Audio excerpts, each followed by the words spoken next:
Hey YouTube, Do-It-Yourself Junkie 369 here. In today's video I'm going to be going over how I make a selection on something that I really haven't ever seen before. So a lot of stuff I buy online and I have to determine a way to figure out which is the best value item for me to buy. So not necessarily the cheapest, but the one that's going to give me the most for my money. So to do that, I'm going to be showing you how I go through this process using Garmin watches, since I've been kind of considering buying a new watch. So first thing is I need to do some research and see what is out there. With the Garmin line, there's over 32 watches, especially if you count all the different watches inside the Phoenix series. They start at about $80 and go up to starting at $1,500 for the Mark series. So I need to narrow that down a little bit to make a decision. So first thing I do is I head over to Garmin website. So here on the Garmin website, I'm going to click on wearables, and then if you want to see everything, just click on all wearables, or depending on what you're into, if you're looking for purely a running watch, you could click on running. Something more swimming centered, swimming, golf. The Mark luxury watch collection, that's starting at like $1,500, so you probably want to avoid that unless you just really want a really expensive, really nice watch. I'm not quite sure what adventure would cover, but it probably covers some of the watches that are like boating specific, where they have maps of marine areas and GPS features that center around using a boat. I'm more of a multi-sport person because I like doing several different things. I like running, I like swimming, I like biking. On that though, there's two different definitions that Garmin kind of uses for multi-sport. There's the multi-sport where the watch, like my Vivo Active HR, is able to do several different sports. And then there's multi-sport as in like a brick exercise, where you're able to go directly from running to biking, or running to swimming, or swimming to running, or triathlon, where there's kind of a auto activity feature that switches from one activity to the next as you go for switch between those two exercises. But if you don't select it here, and you can select it later on the website. So over here you have by series, if you have an idea of what series you're looking at. And then you kind of have a better breakdown of shopping by activity as you scroll down the page here. So to narrow it down immediately, I can click on multi-sport, and that'll cut it down to 37 watches. And that still includes like both Phoenix series, which have several watches within them. And if I wanted something that could do specifically triathlons, I could narrow it down to 16 watches. And that is something I'm looking at doing in the future if you've watched my New Year's video on resolutions. But I'm not sure I need it immediately, and I might be able to save some money by avoiding that feature for now.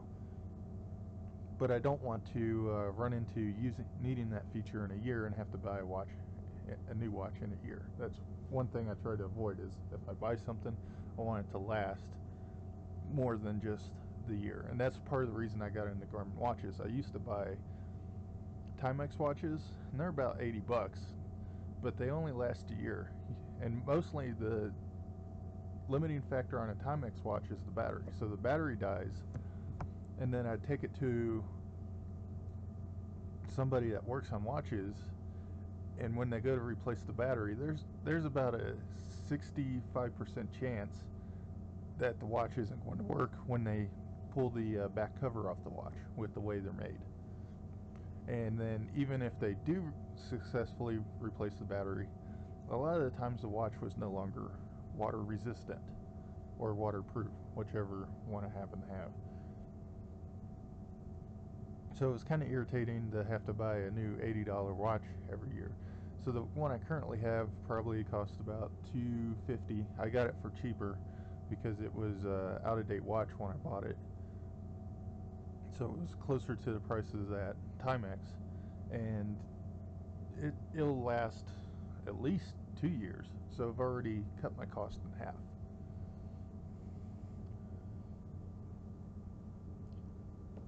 So selected multi-sport, and then you can go through and you can use the compare feature and select 4 of these watches.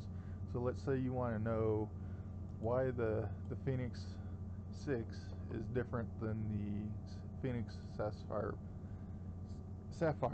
and Pro, or the Phoenix 6X. What are the differences? And in the Pro Solar Edition, that's obvious. It has a ring in it that collects sunlight to recharge your watch battery. It might not be enough to keep the watch running forever, but it definitely adds to the amount of time that before you have to plug it back into outlet.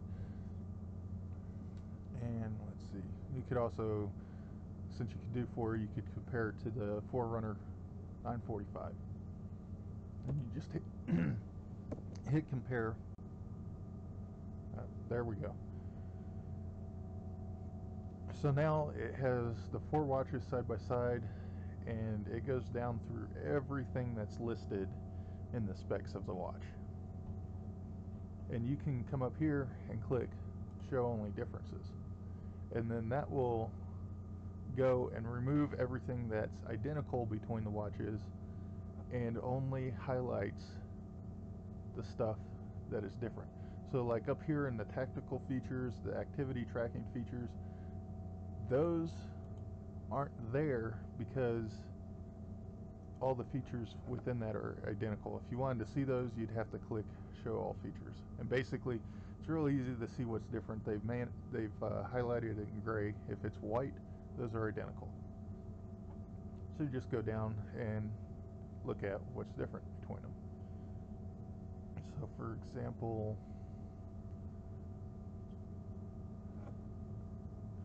some of these watches have live event sharing, and this watch, it seems to only work with Android. Up here, 3 of the watches are able to store songs, different amounts, and the base Phoenix 6 does not have music storage capability. So it's just stuff like that, and that could help you narrow down which one you want to select. And when I did this, I went and I looked for specific features that I wanted. I took what was already on my Vivo Active HR Plus, looked at that, and I knew I wanted at least that capability. So the ability to do pool swims, I've done those. The ability to do indoor rowing, I've done that. The ability to run on a treadmill and do outdoor runs, I've done those. Same thing with biking. I want both indoor and outdoor biking. And then it's not absolutely necessary because I have an app on my phone that will do it, but I want to be able to use it while golfing. Go out and have it tell me how far is the distance to the green, basically. So I went in. You can look at each watch individually, and on the Phoenix ones you can select which watch out of the series you want, and then you come down here, select the spec, and I just ran down the spec and I'd look for those things that I wanted that were important to me, and I copied those over to an Excel file. So basically how I set this up, at the top I have the current watch I have, which is my baseline, and then I have a selection of watches across the top that would work for me. And then of course, based on that very specific selection I made, I wrote down the price, the battery life, which depending on how you use the watch, it goes from hours to days, and with the hours being if you're using the GPS and playing music, it's not going to last very long. And then down the side I just started listing everything that I wanted. There's a lot more capability on all of these watches. I wanted a bare set of capabilities that I knew I must have. So being able to track steps, having that movement bar to remind me throughout the day, like, hey, you haven't moved in an hour, go take a walk. Sleep tracker, I've been using that on my fitness videos if you've been watching that. Hydration tracking would be interesting to have, so I threw that on there. Heart rate is a must-have. Pulse ox, that's something new that Garmin's coming out with. That looked pretty interesting, especially since I do flying. It'd be nice to just have that on my wrist rather than clip something to my finger. And I don't know much about the feature, but it'd be really cool if there was some sort of alarm to let me know if my oxygen percentage has dropped below a certain point. Find My Phone, I've used that one a lot. And then, like I said, indoor biking, outdoor running, must have those. There's some new features that have come out on the newer watches since I bought mine. So trail running, mountain biking, hiking, climbing, which I don't know how much I'd use that, but I was like, hey, that's a new feature that I might be interested in. If I get into triathlons, I definitely would consider open water swimming, something I probably want. And then multi-sport, that's not the watch being able to handle multiple sports. That's the actual function where you can switch from one sport to the other automatically. So that was an interesting feature that I might want. Kayaking, my outdoor rowing was all kayak rowing or paddling, and initially, well, my watch doesn't have that feature, so I've just been using the row feature on my watch. I don't know how accurate that is or what the difference between these two are, but since I mostly only kayak, that would be something I probably want on my watch. Then must-haves: pool swimming, outdoor biking, distance to the pin would be nice, which also usually comes with shot distance and layup distance. So that's kind of interesting to think about having on my watch. Advanced workouts and downloadable training plans would all be good. Automatic rep counting when I'm doing weight-based workouts would be nice. I can get away without it though. VO2 max looked like an interesting feature. Music would be nice, especially since I'm getting into longer runs and I really don't want to carry my phone. So that would give me the ability to listen to music while I'm out on like a 10K run, which is going to take a while, and I don't want to carry my phone with me. Sunrise and sunset times, that's something you can almost add to any watch. But with flying, again, that's nice to have on your wrist where you can just look and go like, oh, here's when civil sunset is.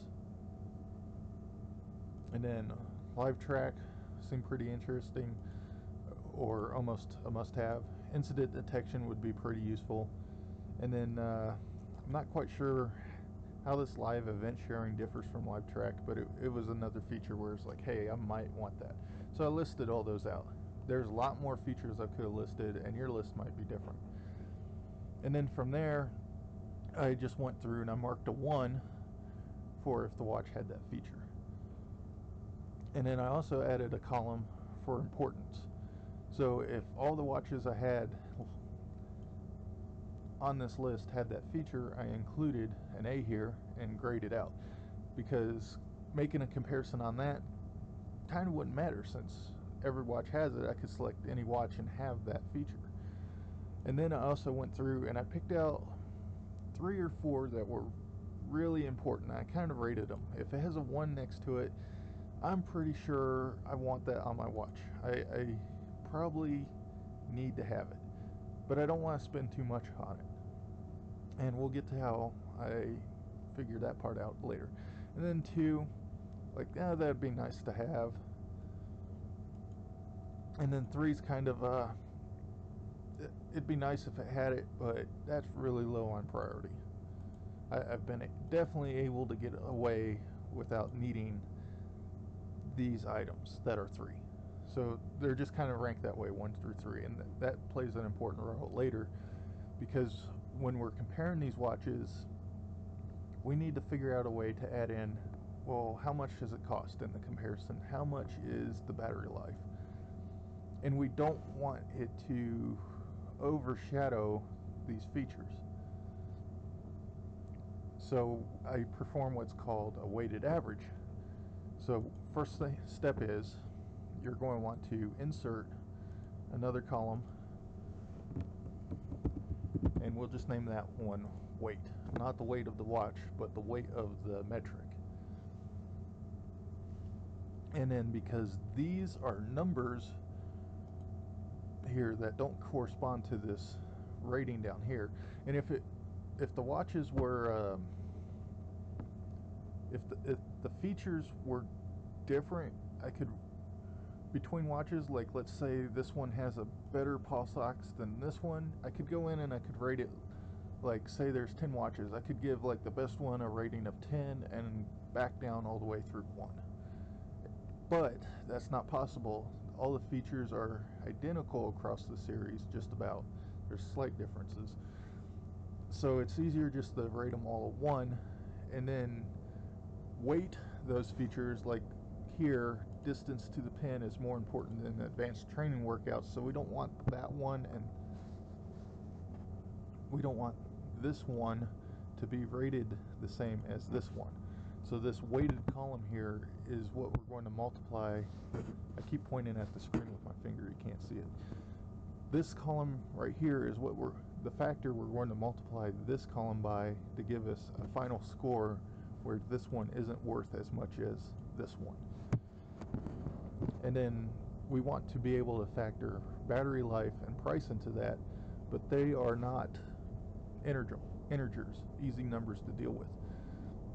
So what we'll do is we'll insert 2 more columns, one just below the price and one just below the battery.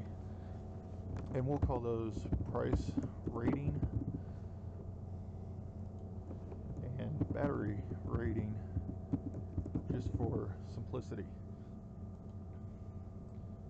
And for me, price is fairly important, so that's going to be weighted high. And battery life, that's fairly important too, but not quite as high as price. And here it's pretty easy to rate these like 1 through 10, with 10 being the best price or the lowest price, and 1 being the highest price up here in the 750 range. But then that would kind of interfere with getting an accurate reading out of these features. So what we'll do is we'll just rank it higher. And usually my rankings, I have them all add up to 1 or 100%. So right now we'll make the price rating, we'll weight it at 30%. It's pretty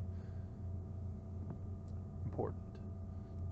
And I really don't need to go through and compare my baseline, but we'll include it in there. So we'll pick like the top, let's see, we've got 13 watches.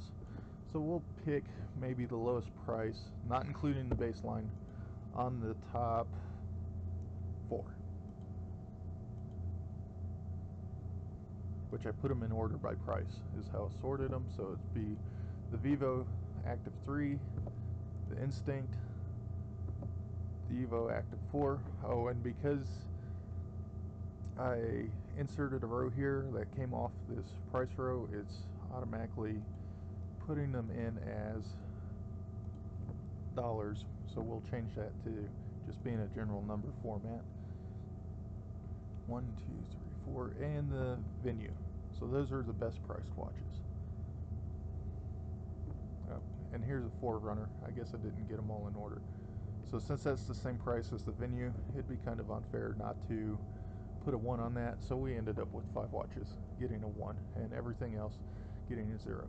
And you could go in, if you wanted to maybe take like the next 4, you could give them half a point rating, which wouldn't be unrealistic. Down here on my Vivo Active watch, shot distance isn't automatic, so I gave it half a point, since it is an available feature, but it's not as good as these features.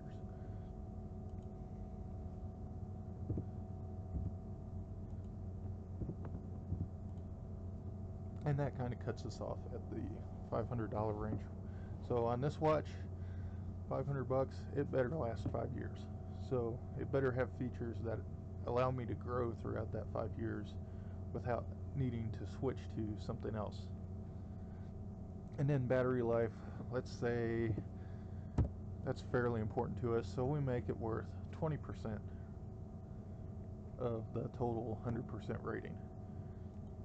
And then when we just go through and we pick maybe the top 5 with the best battery life, or 4. Originally I was doing 4.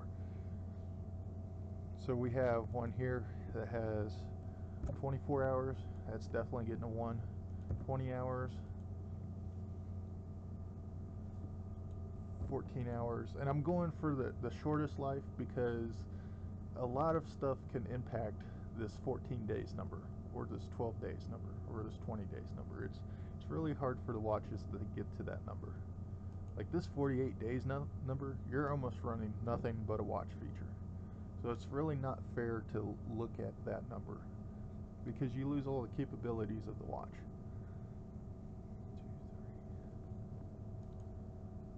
3. And it looks like this 13 hours one right here gets 1, which my baseline watch also gets 1 because it can handle 13 hours. Oh no, I missed the 16-hour one. That one needs to get a 1. So one of these shorter ones, we'll just make it an even 5 there. And then we could probably take the next higher 4 and give them half a point like we did with the price. And these numbers are just completely kind of arbitrary and up to you to determine what is important for you. So we got some 10-hour watches there. Those get half a point. And then down in here where we're getting 6 hours, that's not even really a full day, but that would be as if I was doing an activity all day long. But some of your longer triathlons, or even well, hopefully it doesn't take you this long to run a marathon, but maybe like an ultra marathon, it would go into this 6-hour range, and so that wouldn't quite be good enough, and it probably deserves a 0 points. And it's been frustrating. Even at this 13 hours, I went out on a bike ride and didn't charge my watch beforehand, so it was worn down a little bit. The battery wasn't at 100%, so partially my fault. But then I went out on a bike ride and it died midway through the bike ride. Or same thing, I was doing a hike and it definitely died halfway through the hike. And it's almost impossible to charge your watch and then go directly to an activity. It's not impossible, but it's pretty difficult. So more battery life, definitely important for me, and that's part of the reason why. And then we'll just hit save real quick, and then from there you just go down through the rest of the ratings. So real quick, there's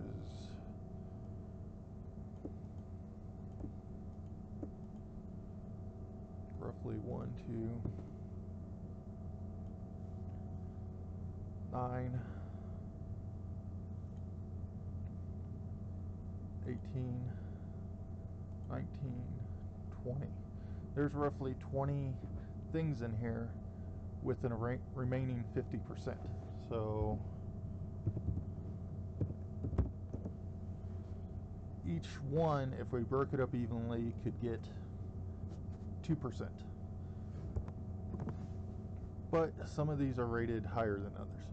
But initially, let's just go and put 2% in for everything. And then we'll adjust from there.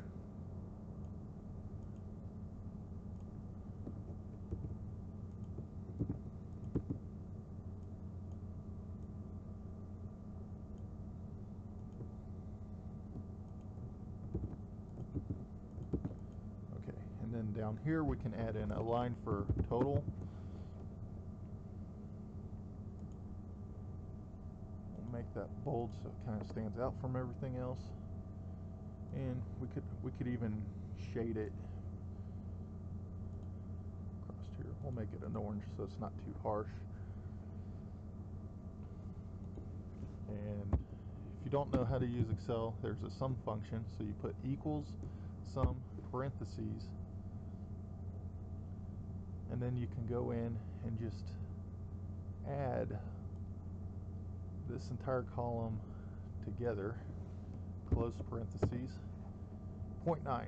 So somewhere in there, one of these, we're short 10%. We want this to be a 1 by the time we hit the bottom. So there's come up short somewhere, but that's okay because we're going to be adjusting these areas in here. These 1s are worth more than these 3s, remember? So really might be worth making these worth 4,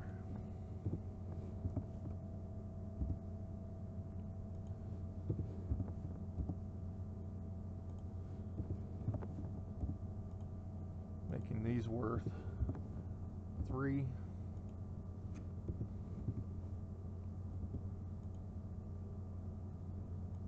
oops, I put a 3 on the wrong one. The ones that I rated as a 2 get bumped up to a 3.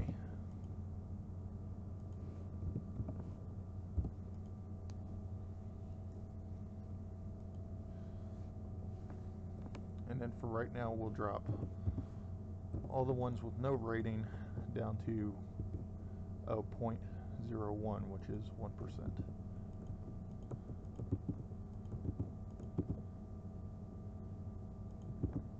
And like I said, these are kind of arbitrary numbers. The big deal is as long as I'm consistent throughout, and for me that means I want it to add up to 1, or basically 100% of the score. And that's how you do a rated average. You take this number, or well, this number multiplied by that, added to this number multiplied by that. And you do that across the board. It's very consistent, and it will give you some numbers where you can look at them and go like, oh, the composite score of this one, or the weighted average of this column, is higher than the rated average of this column, so this one is better. So we've gone through, we've rated all those. We're short about 8%, so we can just massage the numbers a little bit more.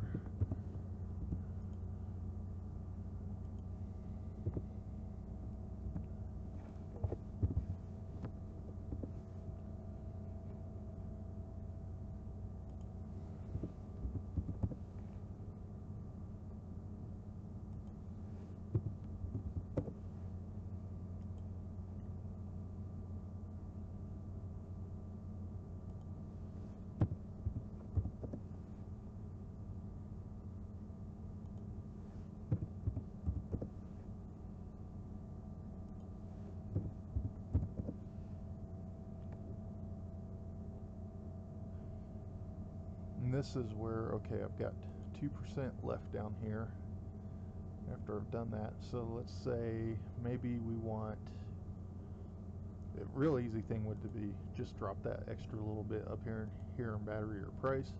But let's say I really like this multi-sport. It's kind of a high 3. Because that's one of the things where in 5 years I definitely plan on doing a triathlon, or at least I hope I can. And so that's kind of worth more than the advanced workouts or the training plans.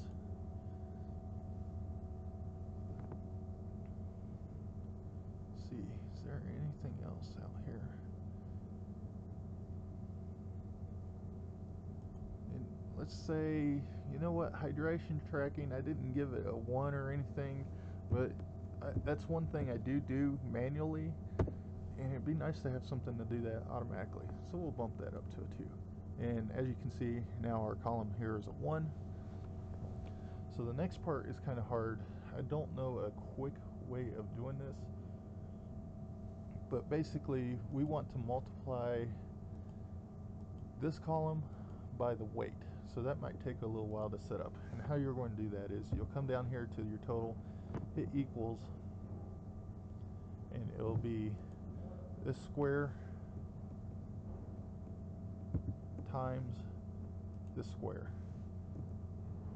And because of how order of operations works, you don't need parentheses around there. The multiplication will happen before the addition. And you just keep going down the whole page like that. And the asterisk here is the multiplication symbol.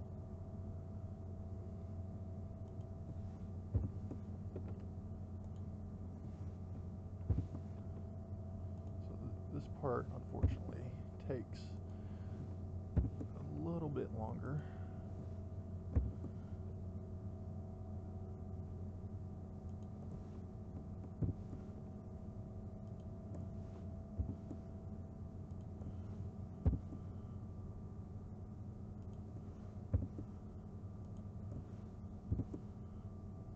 And I'm sure if my uncle ends up watching this video, he'll probably know a quicker way of doing this.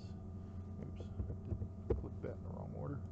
That doesn't matter too much. It won't impact anything, but just in case I wanted to change something later, it's nice to have these all in the order that they appear on the page.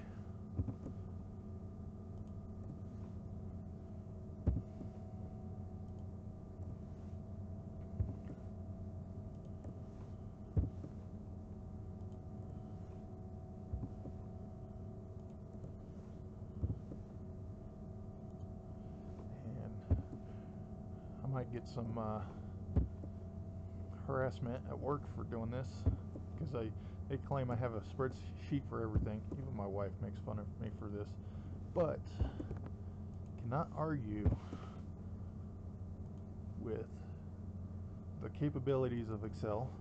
I mean, we're barely scratching the surface here.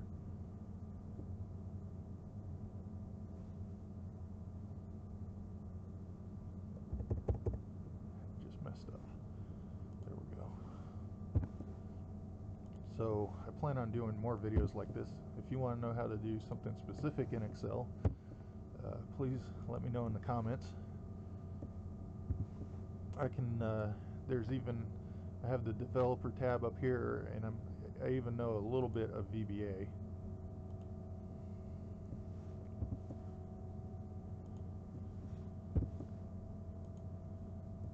That's something I just realized. Let's say I click the wrong cell here. As long as I don't put in another operation, I can change that cell simply by clicking over there. Just accidentally did that and wasn't aware. Earlier you saw me come up here and delete this when I clicked the wrong cell. I'm guessing once you put in that operation symbol though, then you're stuck. You'd have to delete manually instead of just changing it.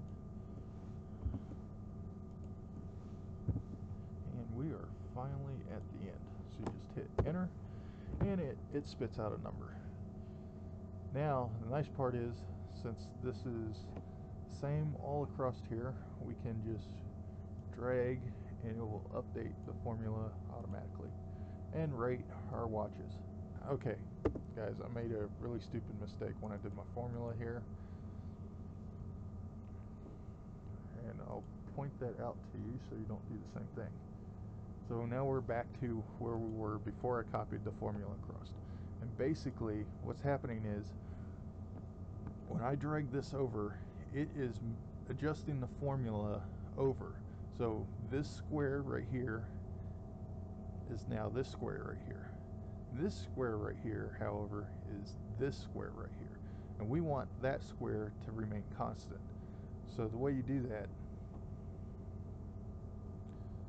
is you go through and basically everywhere there's a C, you need a $sign in front of it. And what that does is it keeps that C constant. It doesn't let it move. And if you were dragging down the page, you would want a $sign in front of the number row, and that would keep that from changing. So I'll go through real quick and adjust this. It's pretty early in the morning, so Not too surprised I made that mistake, but I should have seen it coming.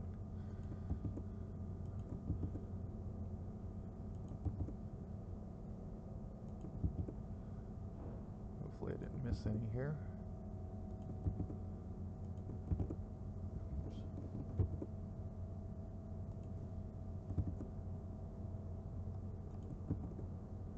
But something as simple as that makes a huge difference. That also explains why the Phoenix was rated so high. It was over here multiplying by 1 rather than multiplying by a fraction or a percentage. We'll just scroll through this real quick, make sure that we did not miss. And now, so on the ones that are D, you want to leave no $sign on there because you want those to change as you copy the formula across the page. There we go, and we'll look good there. We'll do a real quick test one. So go up there and click. Yep, nothing in column D is highlighted, which means we did this correctly. So we can go ahead and copy it across the rest of the page. Now our watches are all ranked. Go up, select everything but our baseline, sort, custom sort. We're still on rows, so row 36. Values, largest to smallest. And now the watches are in order of best value, not necessarily best watch, but best watch for the amount of money you're spending on it, which could change as soon as you change these weightings over here. So depending on what you want to weight this at, it would change this layout. So looks like for me, best watch to get is the Instinct. And I mean, you can kind of see here where the Instinct doesn't do multi-sport, but I did have that rated fairly low. It also doesn't do golf, but like I said, I could live without that. And it also doesn't do music and VO2 max, which again, I said I could live without that. I have a phone. As much as it would suck to carry it on a really long run, I could carry a phone. Another option would be $50 more. Maybe I don't quite like the Instinct, I could step up to this one. But then I lose out on, I mean, I'm still missing the golf, but it has a couple other things like VO2 max. I mean, so it's just a question of compromise. And then one that I was kind of heavily looking at is my third ranked. So it doesn't quite have the battery life of the Instinct, but it does have almost every function. And because it's the 5X Plus, it has a larger screen. So it's just a question of do I really want that $400 price jump? And maybe what it is while I'm shopping, now I'm going to go out and go shopping for these 3 watches. Maybe while I'm out shopping, I find one of these for really cheap. In that case, I would buy it. And I mean, it's not ranked that much lower than the first 2 watches. In fact, watch 2 and 3 are identical in ranking. What's interesting is, if I want to go to a watch that's ranked the same as what I currently have, I'd have to go all the way up to this Vivo Active 3, which really great price. It matches my baseline price, but there's a wide range of watches that are ranked better. I mean, this Forerunner 945, that's one I was heavily looking at. That has just about everything the Phoenix 6 series has. And then the Phoenix 6, which starts at $700. Most of the ones I looked at were like the Pro and the Sapphire, which is going to press the price up closer to $800. That's an expensive watch. I can't believe it ranked that high compared to everything else. Basically what this is saying though is I definitely don't want any of these watches, which the Hero watch, that is the Captain Marvel or the Captain America watch. The Star Wars watch, that's the Rey watch or the Vader watch, which these have special badges that you can earn during doing activities, which did not make it into my ranking because it's really not that important to me. But the Hero watch, especially that Captain America watch, it looked really nice. It had a leather band. I like the colors. It was more old school looking, like an old watch from World War II era almost. And I mean, also if you're kind of into Marvel, it has like a quote from Captain America engraved on the back of the case, and it's just a really cool watch, but it's just not ranked high enough for what I want the watch to be able to do. I do know people that own several Garmins, so maybe if you were getting two, you could get a serious tracker that looks horrible like the 945 and then buy your Hero watch to be your everyday wear watch. The Captain Marvel watch looked pretty cool too. The only thing that I kind of was disappointed in is the Rey watch seems to be more of a girl's watch, and it looked nice, but I just can't imagine me wearing it. So that's pretty much it for this, and this method works on other things. So in my next video I plan on doing basically trainer 4-place aircraft, and I'll get more into the criteria that I have for that when I do the video, but I'll be going over like Piper Cherokees, Cessna 172s, Cessna 182s, some aircraft like that, and comparing them and figuring out which is the best aircraft for me. So hope you liked the video. I will include a link for this Excel spreadsheet so you can take it, download it, and modify it and help you choose the best watch. I did strictly Garmin because I am a little bit heavily into swimming, and my wife, when she had bought my first Garmin as a gift, had done a whole bunch of research similar to this. I'm rubbing off on her, I think. And she had determined that Garmin was one of the better swimming watches out there, so she went with that. And without doing research into Fitbit and stuff, I'm just kind of running off the assumption that Fitbit really hasn't come out with a good swimming watch. I know there's also like a Samsung fitness watch. I don't know how it does. So if you're doing your comparison, you could jump in and add those watches. It doesn't have to be strictly all Garmin comparison. And then from there, you would just put down the functions that you want. You can change these functions or these characteristics to be anything you want.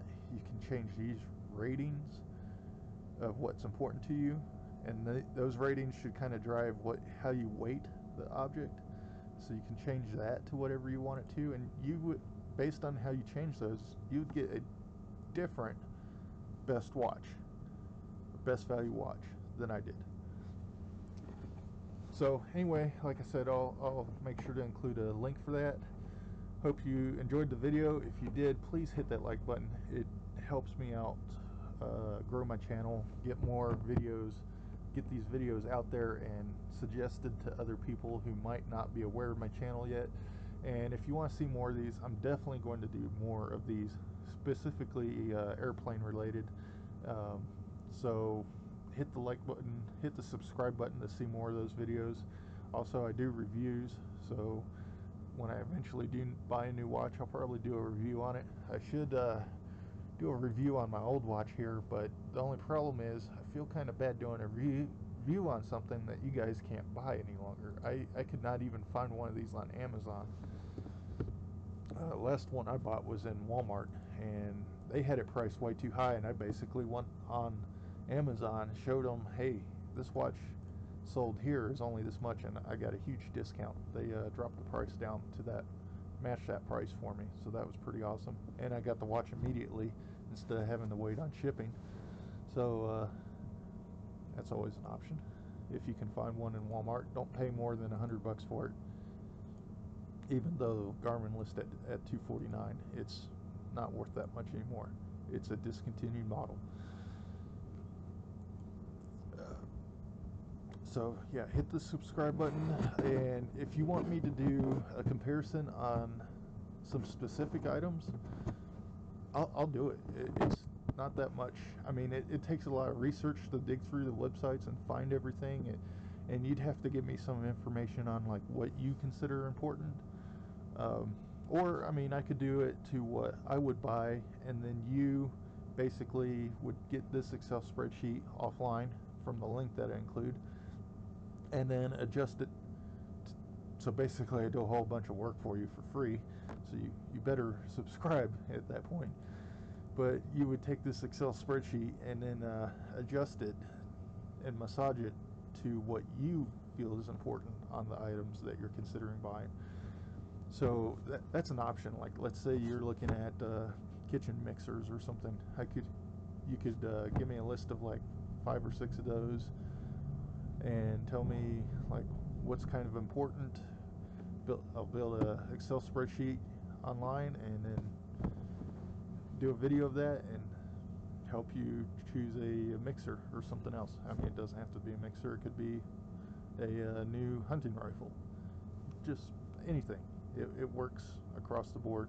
And that's how I buy a lot of stuff that I do my reviews on. Is I go through and I do this process and figure out what I should get, and then I get it, use it for a while, determine like, yes, I made a great decision with this product's awesome, and then I review it. And that's why I really don't have a whole lot of negative reviews, because I've done all this legwork beforehand. So hope you liked the video. Please hit the like and subscribe button. I know I've said that about 3 or 4 times now in this outro, and then thanks for watching. See you in the next video.